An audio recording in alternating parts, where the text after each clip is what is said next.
Hey everybody, it's Matt. Welcome back to the Journey Church podcast. If you haven't yet, be sure to subscribe to this podcast so you can automatically get our weekly episodes. And you might want to go ahead and subscribe to our Journey YouTube channel as well. You'll find messages, music, interviews, inspiring stories, and more for you all right there. Now, I hope this episode helps you take your next step in following Jesus. What I want to do today as we're starting is I want to ask you a question. I think it's a really important question for reflection, and I don't mean this as hype. I'm not usually that kind of guy. I really do believe this. I think this is one of those questions that doesn't matter if you're a Jesus follower or not. If I spend enough time reflecting on this and acting on what we learn from this question, I think it could change not just the next few months of our lives. I think it could actually change the trajectory or the direction of our lives in some cases. The question is this: what are you choosing to carry from last year to this year? Because we all carry things from one year to the next, from one season to the next. What are you choosing to carry from last year to this year? Some of those things that you're carrying are good things. You absolutely should carry them. You know, you got good habits, you got good relationships, you got rhythms and routines that are helpful, that have been positive, that are impactful. By all means, we should carry those from one season to the next. But if you're anything like me, you also probably have a few things that would be better off if you left them behind. And you already know what those are. Those are the things that you're like, well, I wish, you already know. And the thing I don't want you to miss is this, and this is where the tension comes in that we're going to talk about for the next few minutes.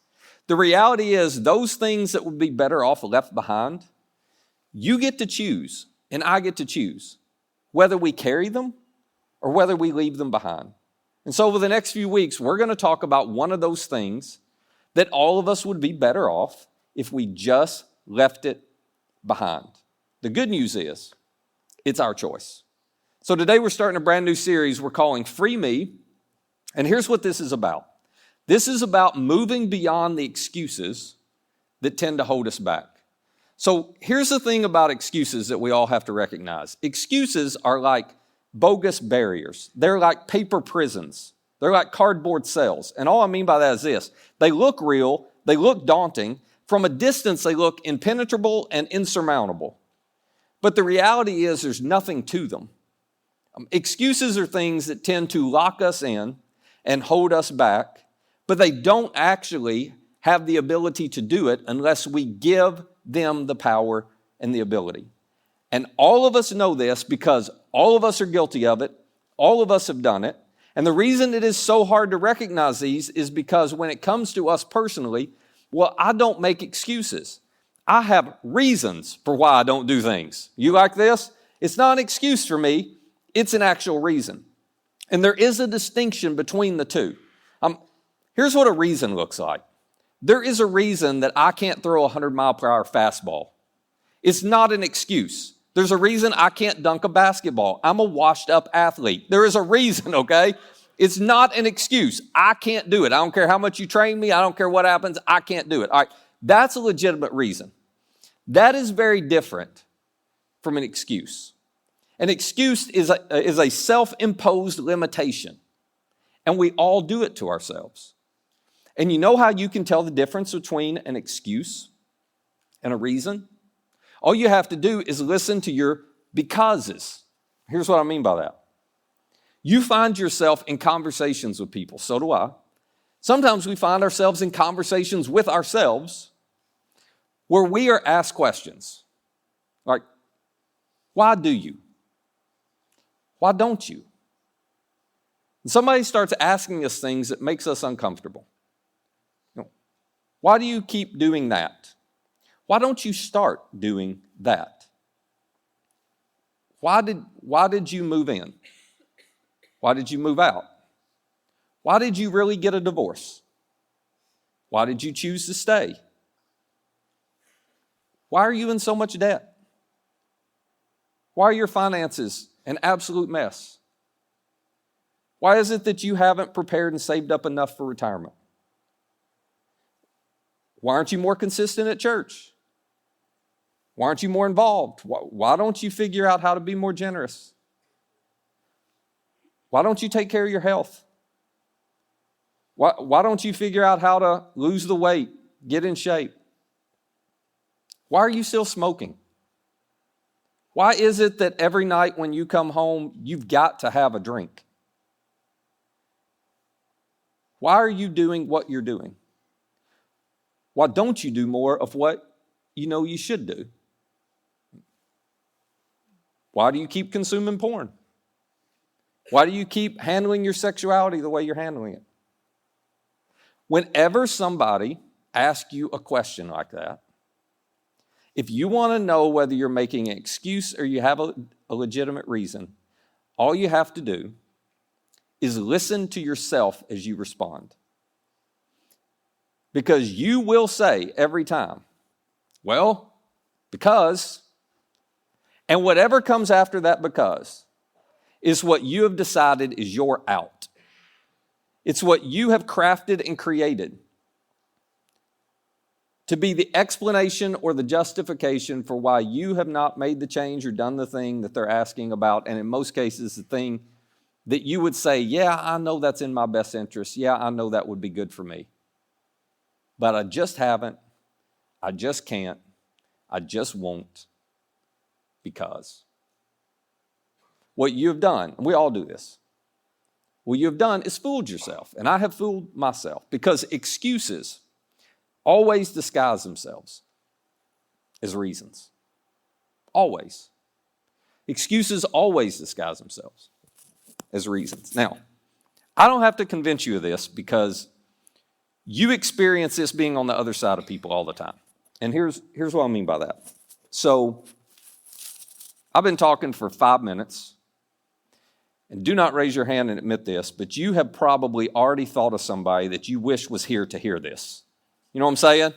It's like, oh my gosh, they drive me crazy with their excuses. Or you're really thrilled somebody is here. You know, it's like, yeah, this is exactly what they need to hear. But probably you've thought of somebody and you're like, man, I just wish my kids could hear this. I wish my dad would hear this. I wish my boss would hear this. Some of you are already to the point of, how do I get the video of this to my mother-in-law without getting in trouble? You know, it's one of those deals.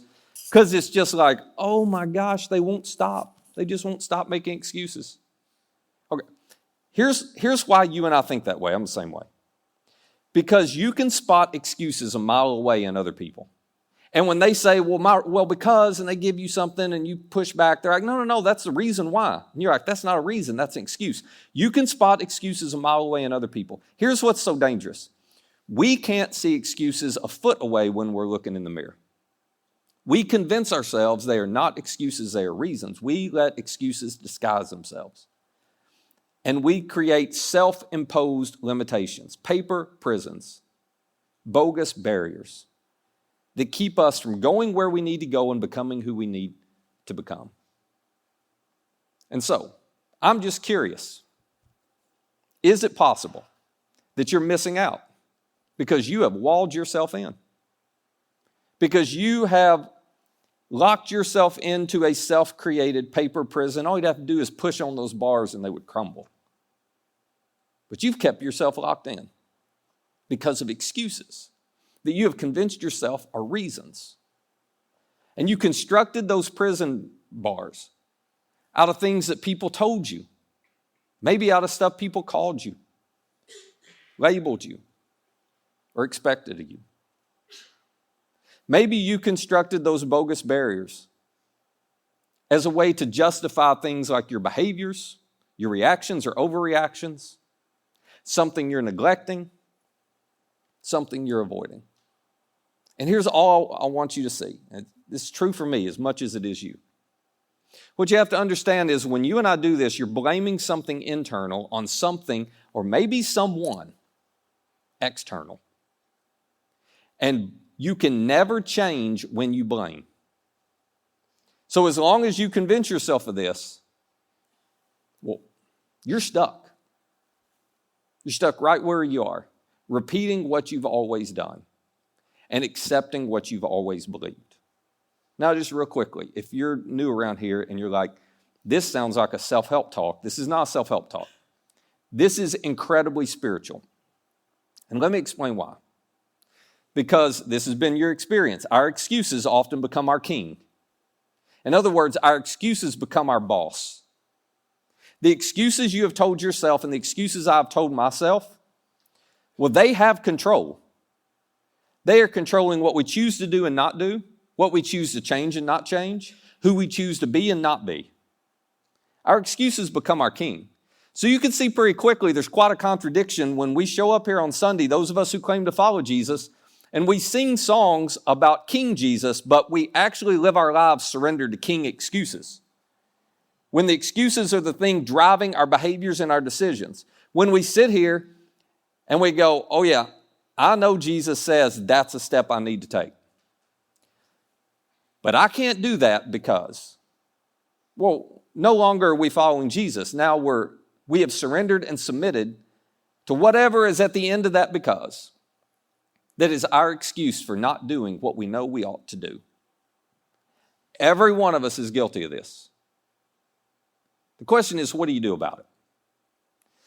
So the writer of Hebrews back in the first century, if you don't know the context of this document, he is writing to Jewish Jesus followers who are scattered throughout the entire Roman Empire, and they're scattered because of persecution. They're scattered because things have not gone well. They're scattered because they've been conquered. They're scattered for a lot of reasons. But they're not living the life they would have hoped to have lived. They've got plenty of obstacles in their way. And yet, as he writes to them, he addresses something that includes this idea of excuses. And they had plenty of reasons to make excuses. Matter of fact, if they would have made excuses, most of us would have been sitting there going, hey, good point. Good point. I mean, you have gone through a lot. Good point. You have dealt with it. Good point. It's kind of rough for you right now. But he says, no. He encourages them instead to be proactive in dealing with the excuses that are holding them back. And the principle he teaches them applies to all of us. So here's what he has to say. He says, let us throw off everything that hinders. So quick question for you. Do excuses fall into the category of everything that hinders? Well, yeah, of course. You know this. Excuses hold you back. They trip you up. They slow you down. You get this. He goes a step further, though. He gets a little more personal. He says, let's throw off everything that hinders and the sin that so easily entangles, which, by the way, is the nature of sin. Sin always entangles. If you want a simple life, stay away from sin. Sin complicates your life every single time. We all know this from experience. So, this brings up an interesting question, which is, well, if I'm making excuses for why I am or am not doing certain things, is that a sin? Okay, well, what is a sin? A sin is any thought or action that is unloving towards God, yourself, or others. Okay, that's it. Any thought or action that's unloving towards God, towards yourself, or towards other people. So what is an excuse? Well, in simple terms, an excuse is a lie we tell ourselves about ourselves. That's what an excuse is. So let me ask you a question. If you are lying to yourself about yourself, is that a loving thing to do? Okay, we can check that box. Unloving towards yourself. If you lie to yourself about yourself, is it going to have a negative impact on the people that you love and care about who are around you? Absolutely. We can check that box. And if you lie to yourself about yourself, will that prevent you from being who God created you to be? Well, yeah, so you're going to be unloving towards God. Congratulations, some of you just aced your first test ever. Good job. 3 for 3 right there. Yeah. Here, and again, I'm not bringing this up to make us all feel bad. I'm just bringing this up so we have a little clarity, okay? Excuses are way more dangerous than we give them credit for. They're way more dangerous than we make them out to be. When we lie to ourselves about ourselves, it doesn't just impact us. It impacts everybody around us and every relationship we have, including our relationship with God. And you probably have never thought about it this way, but excuses are often selfishness disguised as humility, which is why it has such a negative impact. In other words, you make your excuses like, oh, I just couldn't. Oh, I'm not capable. Oh, I never have been able to. Oh, I can't. And you try to play it off as, I try to play it off like, oh, we're humble. It's not humility. It's selfishness. I just want to come up with an excuse that I treat as a reason so I don't have to do the hard, uncomfortable work of changing. It's selfishness. It's selfishness because I know my excuse is going to hurt the people around me because it's keeping me in a paper prison where I'm not making the changes I need to make, but I'm not willing to push through the uncomfortableness to do that. I'd rather do what's in my short-term best interest instead of your long-term best interest. This is what the writer of Hebrews is trying to help us understand. He's going, you got to figure out how to get past this, how to break through your paper prisons. Because that sin complicates everything. It negatively impacts everything. It entangles you. So here's how he says to do it. He gives us some advice. He says, all right, let's run with perseverance the race marked out for us. So clearly he believed that God has a plan and a purpose for all of our lives, and that he's inviting us to follow him in a particular direction. He's going, I know it's not going to be easy to push through your excuses, to break down the barriers, to, break out of the prisons, but they're self-imposed. So how about you have enough perseverance to push through? Now just let me pause right here for a second, because if there was a period at the end of this, and that was all he had said, well, this wouldn't be very encouraging. As a matter of fact, it would feel pretty hopeless. And for some of you, it feels hopeless right now. And the reason it feels hopeless is because you're listening to this and you're going, but I have tried. I've tried. I've tried to change. I've tried to fix. I've tried to undo. I've tried to redo. I've tried to, I've tried. I just can't seem to do it. I can't seem to stick with it. I can't seem to change.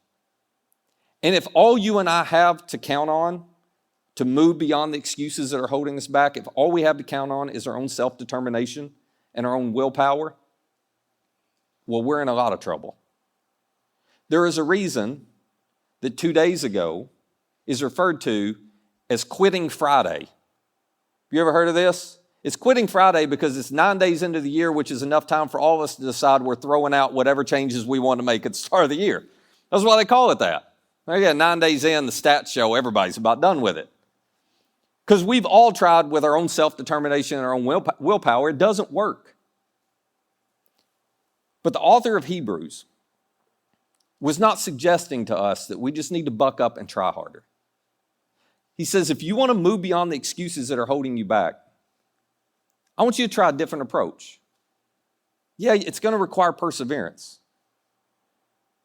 But the thing I want you to do is this. I want you to fix your eyes on Jesus, the pioneer and perfecter of faith. This is really important. Here's why. Because you will move in the direction of your attention.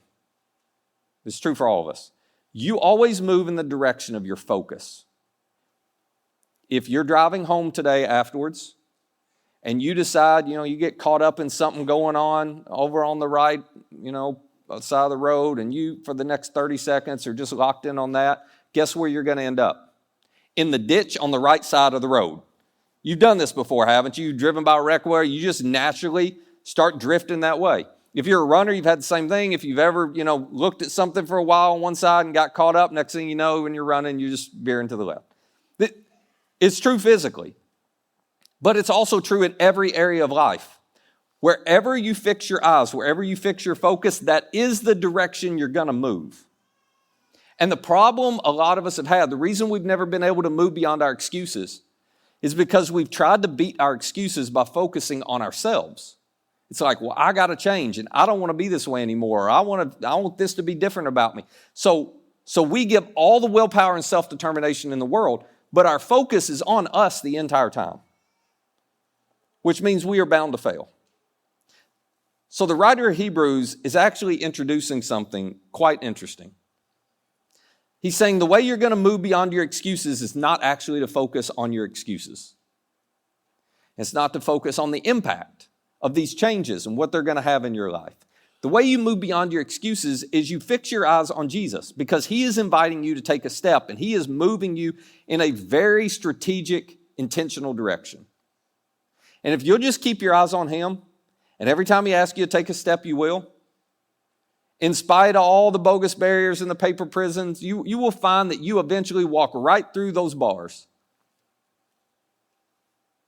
And you'll leave your self-imposed limitations. But you won't do it by focusing on you. You do it by trusting him. Simply by following him.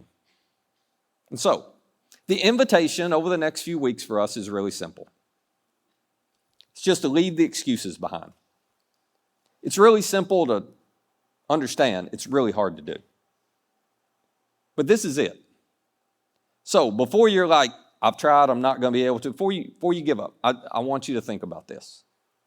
Imagine with me what your life might be like if whatever that thing is, whatever that excuse is, imagine what your life might be like if it was actually gone and if you broke free. So imagine if you said to yourself, well, why not go ahead and forgive them? I've always had an excuse for why I shouldn't, but why not go ahead? Why not go ahead and change that? Why not go ahead and get involved? Why not go ahead and make that hard choice? Why not go ahead and get serious about my health? Why not go ahead and get my finances in order? Why not go ahead and try to fix my eyes on Jesus and spend more time consistently with him? Imagine, just for a minute, imagine what your life would be like if you let go of the excuses that were holding you back. Imagine where you would be. The good news is it's possible for you. Imagine how different all of your relationships would be if that thing or that collection of things changed in you. Imagine how much better certain relationships would become. Imagine what kind of difference you could make in the lives of people around you if that thing wasn't holding you back anymore. After all, you already know this. People who make excuses rarely make much of a difference, do they? The people that you admire the most, they're not the people who make excuses all the time. Those people drive you crazy. The people you admire the most are the people who have every reason in the world to make an excuse, and they just, for whatever reason you can't figure out, just seem to choose not to. Well, it's not because they're smarter, they got more willpower, self-determination than you. They've just learned to break through their paper prison, the bogus barriers. They've learned to fix their eyes on Jesus and listen to what he has to say about them instead of what they say about themselves. They've learned to stop lying to themselves about themselves. And when the excuses pop up, which they always do, they make a choice not to believe them. And you can do the exact same thing. So, starting next week, we're going to talk through how you leave these excuses behind. We're going to get really practical. This week, I don't want to ask you to do anything so much as reflect on something. And this may be the hardest part. I want you to ask yourself, what are some reasons or excuses that you're treating as reasons? What are some excuses that you have that you're treating as reasons? And maybe you have treated them as reasons for so long that you have come to believe your own lie to yourself. But when they say, why don't you stop? Why don't you deal with that? Why don't you try that? You're real quick to say, well, because it's never worked before, because that just doesn't work for people like me, because that's just not how I'm made. Whatever your thing is, would you this week just pay attention to what comes after, well, because? I'm going to warn you, this is a little unfair, because you're sitting with some people who love you and care about you in all likelihood, and they're going to see their opening because of this message. And you're going to leave here, and at some point this week, they're going to try to slip one of these in on you. Hey, did you hear what Matt said? Why don't you stop smoking? Hey, did you hear what Matt said? Why don't we get the money straightened out? Like they're going to do it. And it's going to make you mad. I get it. You're going to be mad at me. I didn't even have anything to do with it. You're going to be mad at me, and you're going to be mad at them. And you're immediately going to pop off and say, well, because. Okay. When you do that, pay attention to what comes after the because. And then be honest with yourself. You don't even have to admit this to them, okay? You can look at them and say, Matt's an idiot. He doesn't know what he's talking about. There's a long line of people who believe that. You'll be in good company. I want you to pay attention, though, internally to what comes after the because. And be honest with yourself. Are you lying to yourself about yourself and treating an excuse as a reason, and you've locked yourself in a self-imposed, self-constructed prison. And why would you want to keep doing that? So could you do what may be the hardest part, which is be honest enough with yourself to look in the mirror and go, that is not a reason. It's an excuse. Now, some of you are going to want to avoid this at all costs because you don't want to feel the guilt and the shame that comes from admitting you failed. And I get that. Matter of fact, this is actually what drives a lot of us to make excuses. We're trying to avoid the guilt and the shame. When we're focused only on ourselves and our willpower and self-determination and we realize we can't do it, well, we can't really live with ourselves, knowing I just couldn't do something everybody else could do. That's why we come up with excuses and treat them like reasons, so it relieves the pressure. But that's not the healthy way to handle it. So whenever you look in the mirror and go, that's not a reason, it's an excuse, and you start to feel all of that sense of failure, shame, or guilt internally, frustration, here's what I want you to do with it. I want you to fix your eyes on Jesus and carry it right over to him. Not literally. Like if you see him literally, don't tell me, that would scare me. So, but you know what I mean. Like I want you to focus on him. I want you to carry it straight over to him. And I want you to look at him. I want you to say, I want to trade this. I want to trade my excuses for your grace. Because I want the strength to run the race you have for me. And guess what?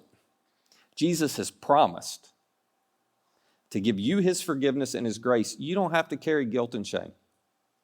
You don't have to feel the pressure of past regrets and failures. Once you own it, you got freedom then to change it. And he will give you his strength. Not overnight. You didn't get into this overnight. You didn't create these prison cells overnight. But over time, he will give you the strength to see the truth about you, to tear all of that down, and to move beyond the excuses that are holding you back, which means you can move towards being who he created you to be. So, we pay attention this week. When you find yourself, well, because. When you do it at work, when you do it at school, when you do it at home, with mom and dad, with son or daughter, brother, sister, whoever, just pay attention and identify the excuses you're treating as reasons. And then be willing to do something about it. And we'll figure out what to do next week. Let me pray for us. Father, it's hard to deal with these a lot of times because there's a lot of emotion attached to it. Because these excuses that have built up these prison cells around us, they are connected to things that people told us, called us, labeled us, expected of us. They're justifications we've been carrying around a long time for behaviors and choices and decisions that we're not even proud of. But we don't know what to do with the crushing weight of the failure, of the shame, of the guilt. So we just excuse them. So this week, would you help us to have enough wisdom to see where they are, to notice when we're doing it, and give us the courage to carry them straight to you, just to fix our eyes on you and trade all of that for your grace and the race that you have marked out for us. Thank you, Jesus, for dying and rising again to pay for all of those sins. And thank you for offering us a better life, a freedom on the other side of that surrender. It's in your name we pray. Amen. Hey, if you'd like more content like this, subscribe to our YouTube channel and download our Journey app to access all of our recent message content. And our app is the easiest way to share this content with friends. For more information on our church or to find our app or our YouTube channel, just visit JourneyCalway.com. That's JourneyCalway.com. Thanks for listening.